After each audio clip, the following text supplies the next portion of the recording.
I'm 98 years old, and if you're watching me right now, I want you to lean in close because I'm about to tell you the truth about the life you're currently racing through, and it isn't the version they sell you on the evening news or in those glossy magazines. People always come to me at this age, usually with a look of pity or curiosity, and they ask for the secret to longevity, expecting me to talk about organic kale, some secret vitamin regimen from the old country, or the benefits of a daily walk. But let me tell you something from the perspective of a man who has lived through the tail end of the Great Depression, fought in a war that changed the map of the world, and watched the rise and fall of every trend, gadget, and empire of the last century. Living a long time is the easy part, but living a life without a soul full of holes is the hardest thing you will ever do. I spent 50 years of my life chasing what we in America call the dream, working 80 hours a week in a gray office, climbing a corporate ladder that was leaning against the wrong wall, all because I was terrified of being poor like my parents were back in 1929. I bought the big house in the suburbs with the white picket fence. I drove the shiny Cadillacs that I thought told the neighbors I was someone important, and I made sure my bank account was fat enough to hide my insecurities. But looking at you today from this worn-out leather chair, I realize I wasn't a success. I was just a well-paid ghost haunting my own life. I remember my son asking me to play catch on a Saturday afternoon in 1974, a day so clear and blue I can still feel the sun on my neck if I close my eyes. And I told him I had to finish a report for the board of directors. I made $50,000 that weekend, and today, in the year 2026, I can't remember what I spent that money on. I can't even remember the names of the men I was trying to impress, but I can still see the heartbreak in that little boy's eyes as he walked away with his glove dragging in the dirt. You kids today are doing the same thing, but with faster tools. You are obsessed with hustle culture, grinding until your eyes bleed, thinking that if you just get that next promotion, that next seed funding, or that next million followers, you'll finally be happy.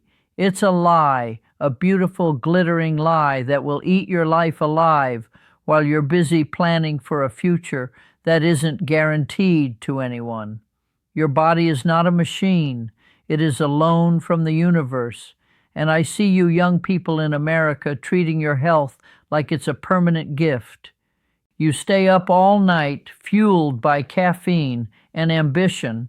You eat processed garbage because you're too busy to cook, and you stress over things that won't matter in 6 months, let alone 60 years. When you hit 70, the bill for how you treated your body in your 20s and 30s comes due with massive interest, and all the money in the world won't buy you back a pair of knees that work or a heart that doesn't flutter with anxiety at every loud noise. I see you staring at those little glowing screens in your pockets for 10 hours a day, scrolling through the lives of people you don't even like, comparing your behind-the-scenes struggles to someone else's highlight reel. And it's making you miserable, anxious, and lonely in a way my generation never was, even when we had nothing. We didn't have much, but we had each other's eyes. We had front porch conversations and diner coffee that lasted for hours without a single distraction. You are trading your real, messy, beautiful life for a digital hallucination, and you are going to wake up at 90 wondering where the decades went. Stop being busy as a badge of honor. Busy is just another word for being too distracted to notice you're dying. The most painful thing about being 98 isn't the arthritis that makes my knuckles swell or the slow, agonizing walk to the mailbox. It's the weight of the things I didn't say and the people I didn't forgive. I didn't speak to my brother Leo for 25 years because of some stupid, petty argument over our father's will, a few $1,000s, and some bruised ego over who got the old man's watch. We both lived in the same state, just 3 hours apart, but my pride was a wall higher than the Rockies. By the time I finally felt the sting of regret and was ready to pick up the phone, he was already in the ground, taken by a sudden stroke. I sat at his funeral in a suit that cost more than his first car, and I realized that my pride had robbed me of a quarter century of brotherhood, memories, and laughter. And for what? To be right? Being right is the loneliest thing in the world, and I want you to hear me when I say that if you are holding a grudge against someone you love, you need to drop it right now. Not because they necessarily deserve your forgiveness, but because you don't deserve to carry that heavy, poisonous stone into your old age. We Americans have become so focused on our boundaries and our rights and our personal space that we've forgotten how to be graceful and how to be kind to the people who irritate us the most. I lost my wife Martha 10 years ago, and every single morning since then I wake up and reach for her side of the bed, only to find cold sheets and silence. I would give every cent of my retirement fund, every 401k investment, every car I ever owned, and that big empty house on the hill, just to hear her complain about the way I chew my toast one more time. You think you have time. You think the people you love will always be a phone call away. But time is a thief that doesn't leave a calling card.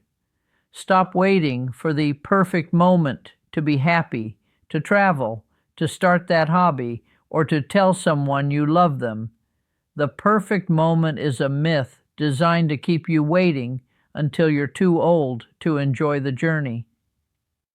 I see the youth today so angry at the world, so divided by politics and labels, so full of bitterness towards their neighbors, and I want to shake you by the shoulders and tell you that you are wasting the most precious currency in the universe. Gratitude is the only thing that makes life bearable at 98. I am grateful for the way the morning sun hits the floorboards, for the taste of a cold glass of water on a dry throat, and for the fact that my lungs still draw breath without a machine. If you can't find joy in a simple cup of coffee or a genuine conversation with a stranger at the grocery store, you won't find it in a mansion or a private jet. Don't wait until you're lying in a hospital bed with tubes in your arms to realize that the best parts of your life were the small, quiet moments you were too important and too stressed to notice. You have a choice right now, while your blood is hot and your mind is sharp and your legs still carry you where you want to go. You can continue to chase the ghosts of status, wealth, and external validation, or you can start building a life that feels good on the inside, not just one that looks good on a screen. Go outside today, put your bare feet on the grass, hug your parents if they're still here, forgive your enemies because life is too short for hate, and for God's sake, stop worrying about what people who don't love you think about you. I'm 97 years old, nearly a century of life, and I'm telling you that the only thing that remains when the lights go down is the love you gave and the kindness you showed to people who could do nothing for you. Make it count, because the sand in that hourglass moves a lot faster than you think, and once it's gone, no amount of hustle or grind can bring it back. Thank God for one more day, and then go out and actually live it, because I would give anything to be in your shoes for just 24 hours. I look at the world today and I see a lot of comfort, but very little peace. We have managed to automate everything. We have the world's knowledge in our palms. We can order food to our doors in minutes. Yet suicide rates are climbing, and everyone is medicated for the sadness of being alive. Why? Because we have disconnected ourselves from the things that actually matter. We have replaced community with networks and friends with followers. When I was a young man in the 1950s, if your neighbor's roof was leaking, the whole block showed up with hammers. We didn't ask what their political party was, and we didn't check their social media profile first. We just helped because we were human beings living in a shared reality. Today, you don't even know the names of the people living 20 feet away from you. You spend your nights in a climate-controlled room, scrolling through TikTok, feeling a deep, aching loneliness that you try to fill with Amazon packages and streaming services. You are starving for connection while you are drowning in information. My advice to you, if you want to reach 100 without a heart full of bitterness, is to reclaim your humanity. Put the phone in a drawer for 3 hours a day. Go sit on a park bench and just look at the trees.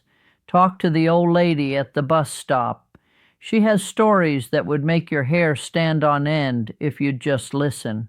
We have become a nation of narcissists, obsessed with our own personal brands, forgetting that we are part of a larger tapestry. I remember the day I realized that my title at the firm didn't mean a damn thing. I was 65, and they gave me a gold watch and a cake, and by the next Monday, someone else was sitting at my desk doing my job and using my stapler. All those nights I stayed late, all those vacations I canceled, all that stress that gave me an ulcer, it was for a desk that didn't belong to me. The only things that were actually mine were the things I had neglected: my health, my wife's trust, and my children's childhood. Don't let your job define you. You are not your salary, you are not your degree, and you are certainly not your productivity. You are a human soul having a brief, miraculous experience on a rock flying through space. Treat yourself with more respect than a corporate asset. Spend your money on experiences, not things. A new car smells good for a month, but a memory of a road trip with your best friend will keep you warm when you're 90 and shivering in the winter. I see you young Americans drowning in debt to buy things to impress people you don't even like. Stop it. Live below your means so you can live above your fears. The most valuable thing you can own is your own time. If you have to work 100 hours a week to pay for a lifestyle you don't have time to enjoy, you're not a success. You're a slave. I've seen a lot of death, and I can tell you that no one ever dies wishing they'd spent more time at the office. They die wishing they'd been braver in love. They die wishing they'd traveled to that one place they always dreamed of. They die wishing they'd been a better parent or a more present friend. The tragedy of the American life is that we spend our health to get wealth, and then we spend all our wealth to try and get back our health. It's a cycle of madness. Break it. Choose a smaller house and a bigger life. Choose a cheaper car and a richer spirit. When I was in the war, I saw young men, boys really, breathe their last in the mud of a foreign land. They would have given anything for one more boring Tuesday in their hometown. They would have given anything for one more argument with their mother or one more rainstorm. You are living the one more day that thousands of people prayed for and didn't get. Don't waste it being miserable because you don't have the latest iPhone.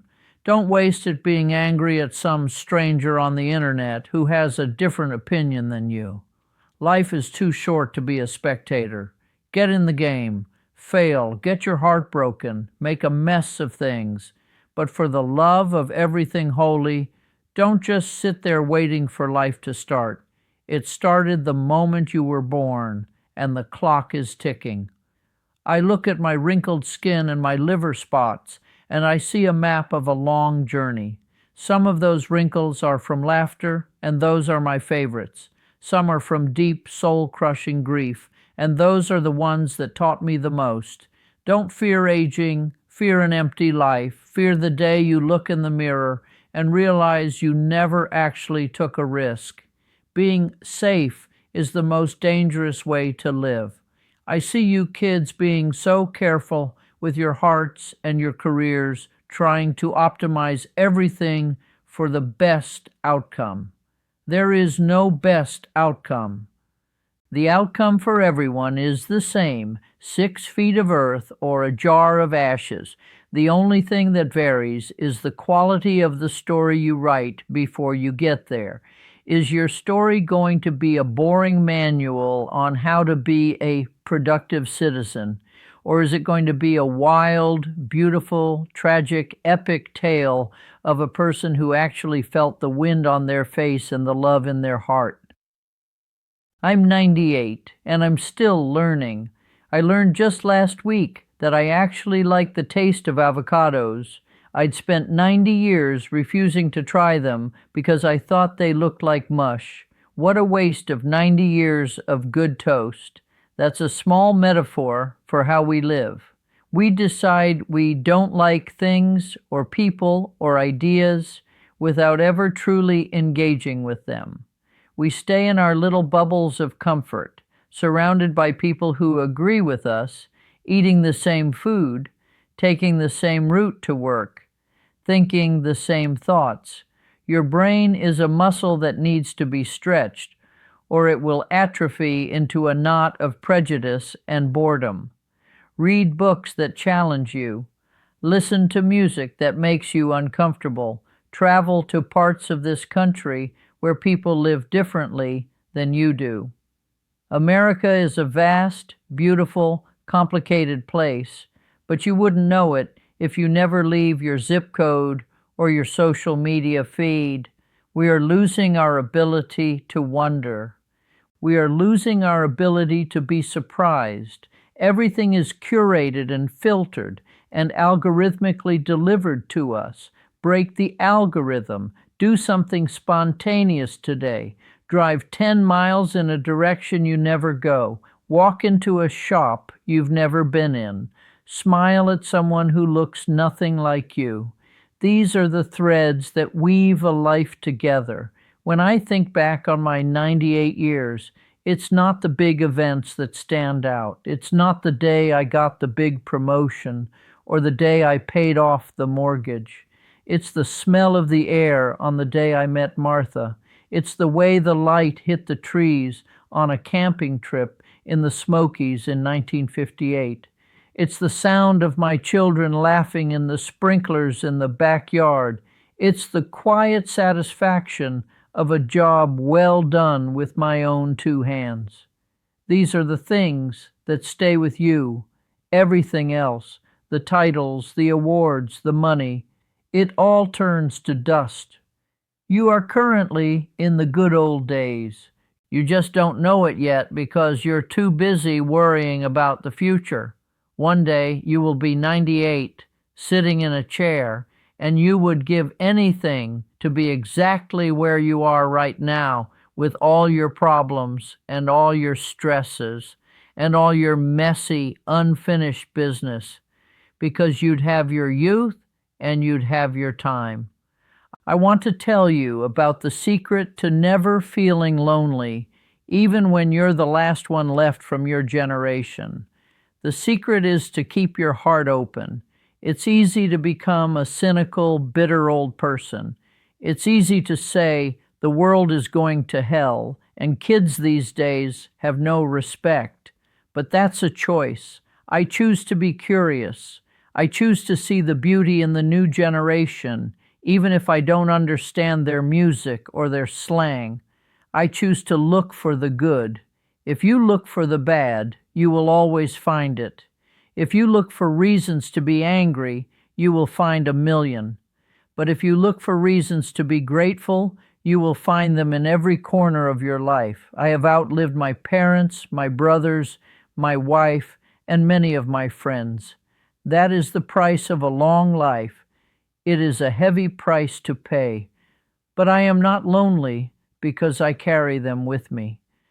I see Martha in the way the flowers bloom in the spring. I hear my Father's voice when I'm being stubborn. I see my brothers smile in the face of a stranger. They are not gone as long as I am living the lessons they taught me. And you, whoever you are, watching this on a screen I never could have imagined when I was a boy, you are now part of my story too. You are the legacy of my words. I hope you take them to heart. I hope you don't wait as long as I did to realize that the dream isn't something you achieve. It's something you experience every single day you choose to be present. I am 98 years old, and I am still here, and I am still smiling because I finally learned that the only thing that matters is this very moment. Not yesterday, not tomorrow, just now, this breath, this heartbeat, this light. Don't waste it. Don't you dare waste it. Go be brave. Go be kind. Go be alive. Thank God for one more day, and then go make it a story worth telling. I'll be here rooting for you until the sun goes down for the last time. Be good to each other, America. We're all we've got. I've lived through 16 presidents, the invention of television, the moon landing, and the birth of the internet. I've seen this country at its best and at its absolute worst. And through it all, the one constant I've found is that human beings are resilient, but we are also fragile. We need each other more than we like to admit. Our rugged individualism is a myth that has served us well in building a nation, but it is a myth that is currently tearing us apart. We are not meant to be islands. We are meant to be a forest, our roots intertwined, supporting each other through the storms. When you're young, you think you're invincible, and you think you can do it all alone. You think that asking for help is a sign of weakness. It's not. Asking for help is the greatest act of courage there is. I've seen strong men break because they wouldn't share their burdens. I've seen small women move mountains because they had a community behind them. Don't be afraid to be vulnerable. Don't be afraid to say, I don't know, or I'm scared, or I need you. Those are the words that build real bridges. We are so afraid of being cringy or too much that we have become too little. We have shriveled our emotional lives into emojis and short texts. We are losing our depth. I want you to go deep. I want you to feel the full range of what it means to be alive, the deep sorrow and the soaring joy. Don't settle for a lukewarm life. Don't settle for a fine existence. I want you to be on fire. I want you to care about things so much that it hurts, because that hurt is the evidence of your life. That hurt is how you know you're not a machine. I remember the first time I saw a computer. It was a massive thing, taking up an entire room. Now you have more power in your pocket than the guys who sent Neil Armstrong to the moon. But are you any happier? Are you any wiser? Knowledge is not wisdom. Information is not understanding. We have more information than any humans in history, yet we seem more confused than ever. Wisdom comes from living, from failing, from reflecting. It doesn't come from a search engine. You can't Google how to have a meaningful life. You have to build one, brick by brick, choice by choice, and your choices matter. Every time you choose kindness over anger, you're building a better world. Every time you choose truth over convenience, you are building a stronger character. Every time you choose to listen instead of talk, you are building a deeper connection. These are the small, invisible acts that define a life. They won't make the news, they won't get you 1 million views, but they will be the things you remember when you're 98. I don't remember my best performance reviews, but I remember the time I helped a neighbor fix his car in the rain. I don't remember my salary in 1982, but I remember the way the air felt when I took my kids to the Grand Canyon for the first time. Focus on the things that are permanent. Love is permanent. Character is permanent. Impact is permanent. Everything else is just noise, and there is so much noise today. I want you to find the silence. I want you to find the still, small voice inside you that knows who you are and what you are meant to be. Don't let the world drown it out. Don't let the hustle deafen you to the song of your own soul. I'm 98 years old, and I am tired. My bones ache and my eyes are dim, but my heart is full. I have lived a big, messy, complicated, wonderful life. I have made 1,000 mistakes, and I have a few dozen regrets that I finally learned to live with.